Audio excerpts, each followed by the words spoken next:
اعوذ باللہ من الشیطان الرجیم، بسم اللہ الرحمن الرحیم۔ السلام علیکم۔ ایک کہاوت ہے، سمجھنے والے کی موت ہے۔ اس کا مطلب یہ ہے کہ جو سمجھدار ہوگا، جو سب سے زیادہ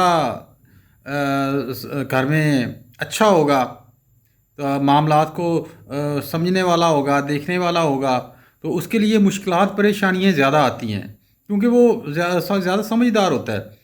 اس کو پتہ ہوتا ہے کہ یہ چیز ہے، اس کا یہ فائدہ، یہ نقصان ہے، یہ اس کا مطلب ہے۔ اچھا، اس کی عقائد کیا ہے؟ اس کی عقائد کچھ یوں ہے کہ ایک دفعہ اکبر بادشاہ کے دور میں اس کے دربار میں ایک ڈانس، گانا، میوزک، اس کی محفل ہو رہی تھی۔ تو سارے لوگ بڑے محفل سے لطف اندوز ہو رہے تھے، اور میوزک کے ساتھ ساتھ سر بھی ہلا رہے تھے، جیسے عموماً میوزک کے ساتھ لوگ ہلاتے ہیں، آپ نے دیکھا ہوگا اکثر۔ اچھا، وہ بادشاہ کو کچھ اچھا نہیں لگا۔ اکبر بادشاہ نے منع کیا کہ اب کوئی بندہ سر نہیں لائے گا، جس نے سر لایا سمجھو اس کی موت ہے۔ سب نے خاموش ہو گئے ڈر کے مارے، کسی نے سر نہیں لایا، کوئی خاموش ہو گیا، میوزک چلتا رہا۔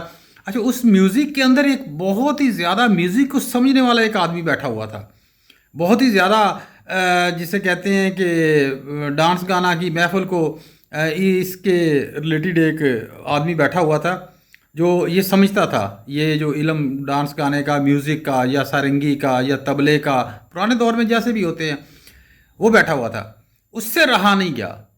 اچھا، اس نے ساری لانا شروع کر دیا، اس نے ساری لانا شروع کر دیا، کیونکہ وہ میوزک کو سمجھتا تھا، تو جب بادشاہ نے اس کی طرف دیکھا، اس کی طرف نظر پڑی، تو وہ سارے لا رہا تھا۔ تو اس نے بادشاہ کی طرف دیکھتے ہی یہ لفظ بولا کہ بادشاہ سلامت، آج تو سمجھنے والے کی موت ہے۔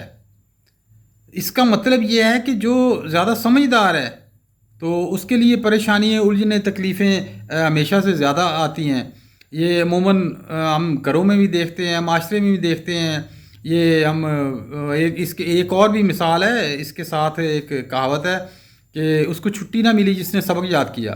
جو زیادہ سمجھدار ہوگا تو اس کے لیے زیادہ پریشانیاں، دکھ، تکلیفیں آتی رہتی ہیں۔ شکریہ جی، السلام علیکم، اللہ حافظ۔